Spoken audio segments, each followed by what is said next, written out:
Somali isku dhafan jareer iyo jilaac waa lagu jiraa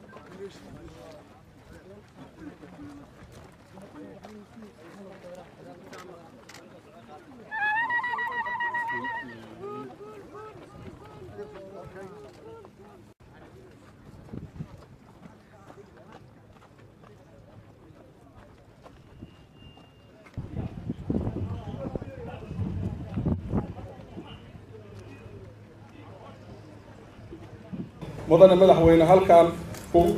kuma soo koobi karo dhibaatada uu soo maray ciidankan oo muddo dheer xareesnaa waxaa soo tababaray wadamo kala duwan sida Kenya, Ethiopia waana ciidamo ku soo firfircoon howlgallada ay ka hortagayaan cadowga ummadooda waxay hadda diyaar u yihiin in la qalabeeyo si ay uga gutaan waajibaadkooda qaran si wax tar leh howlaha ay u fuliyaan ciidanka ilaalinta nabadgelyada ee midowga Afrika ay fuliyaan inay iyagu qaataan kaalintaas oo ay la wareegaan ayay diyaar u yihiin ciidankan mudane madaxweyne askariga aan ku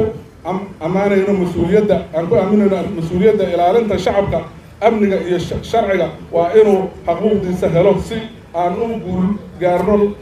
la dagaalanka argagixisada si aan u horumarno dhammaan ciidamadana iyo waddankanaga dhammaantiisa soo dhaw madaxweyne بسم الله الرحمن الرحيم وبين نستعين على امر الدين والدين صلى الله على سيدنا محمد وعلى اله وصحبه وسلم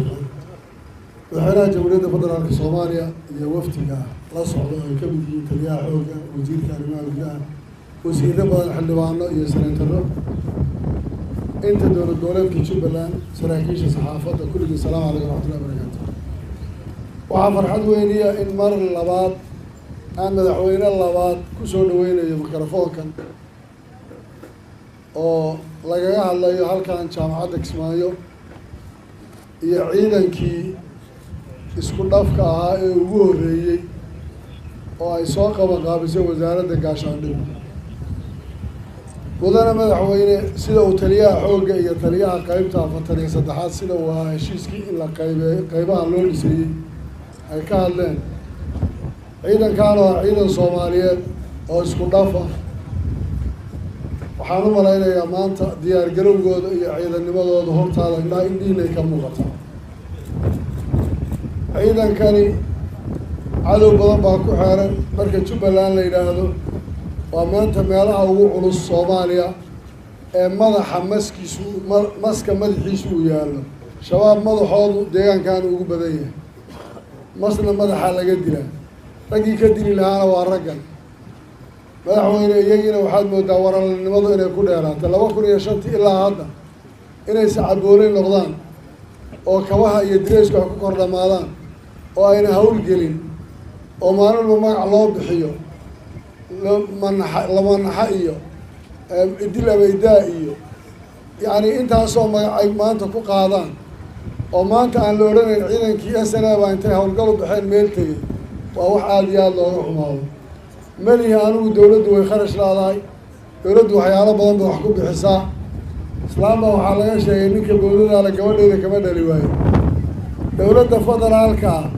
ciidankaas way hubayn weyday oo waxbay u weyday aniga igama dhaadhacayso ma aqbalayno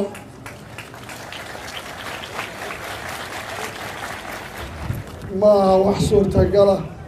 annagoon dhaqaalahaynin oo waxba gacanteeda aynu ku jirin ciidamaan tababaray hubkoodii baan soo jaqabsanay maanta waxaan u hubayn laanahay kuwa tababarka ku jireed u tegi doonta ee kale kuwaanaan la hubayn way nagu adag tahay in la hubeeyo oo maalin walba ciidan kale hortooda lagu dhiso mudane madaxweyne waxaan kaa rabnaa gaadiidkii loo keenay wakaas hal baabuur Jubbaland kaba inay isticmaali maanta dawladda federaalka waxaan uga joogaa taliya xooguna waa joogaa madaxweynehina wuu joogaa war ciidankaas muddadaasaan wax u keenaynaa waxaan isku soo guridnaba maanta waan u diyaar garoobeynaa ciidanka waa la hubeynayaa iyo maye intaad kale celcelisaan Jubbaland dib ha ugu noqdeenoo idinku u tashada labadaa jawaabood baan ka sugaya dawladda federaalka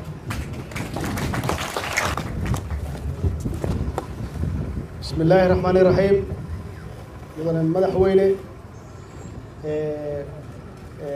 guddiga ila socda wafdiga ila socda oo golaha wasiirada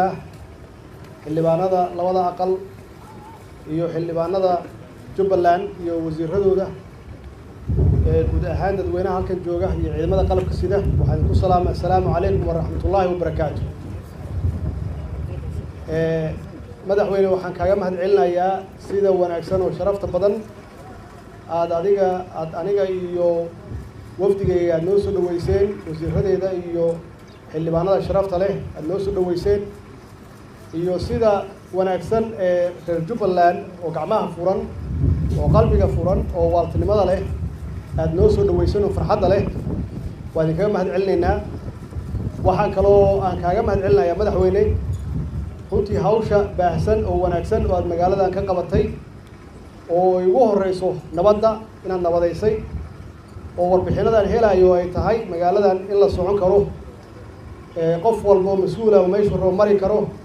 mas'uuliyiintu inay xafiisyadooda ku yaalaan in magaalada degan yihiin iyagoo la waardiyeyn runtii taas waxaan oran karaa waa horumar aan doonayno inaan higsano annagu haddaan nahay dowladdii federaalka haddaan shacabka reer Kismaayo iyo reer Puntland iyo Jubbaland raalli ahow hilmaan hadal kuma jiro iyo mas'uuliyiintaba waxaan ka codsanayaa inay la shaqeeyaan oo ay gacan siiyaan madaxweynaha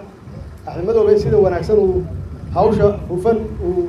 maxaan ku raahdaa maamul goboleedka ama dowlad goboleedkan ugu hayo in gacan aan wada siino annagana wixii karaan keenaa haddaan nahay dowladdii federaalka ka hakarmayna insha Allah hadduu Ilaahay yiraahdo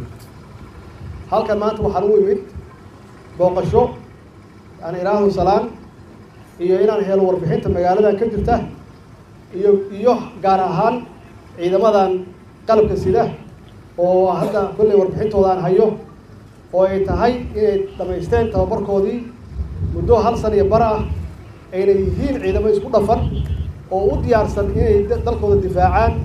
cadowgooda ka difaacaan runtiina aan ognahay inay jirto duruufo adag oo meesha yaalla oo xaqiiqo ah oo aan doonayno inaan daboolno hadduu Ilaahay yiraahdo laakiin haddee hawshu ma wada xuma waxaan leeyahay mushaharadiina waa hesheen 4 bilood iyo 5 bilood hadii ugu dambeysay iyo wixii aad u baahneedeen hadda waxa weeye inaad howl gashaan oo aad heshaan qalabkii iyo agabkii aad ku howlgal lahaydeen si aan uga hortagno cadowga horarka ay ummadda Soomaaliyeed u diiday nabadda iyo horumarka u diiday waxaan aaminsanahay inaad diyaar u tihiin Soomaa diyaar ma tihiin annagu haddaan nahay dowladdii federaalka insha Allah hadduu Ilaahay yiraahdo waxa idinka haray ama waxa idin dhiman waa soo dhamaystirinaa insha Allah inuu Ilaahay hadduu Ilaahay yiraahdo waxaan aaminsanahay markaad heshaan wixii aad u baahneedeen qalabkiinii iyo wixii lidinku tababaray waxaan aaminsanahay inaad howlgalaysaan cadowga Soomaaliyeed oo horumarka u diidayna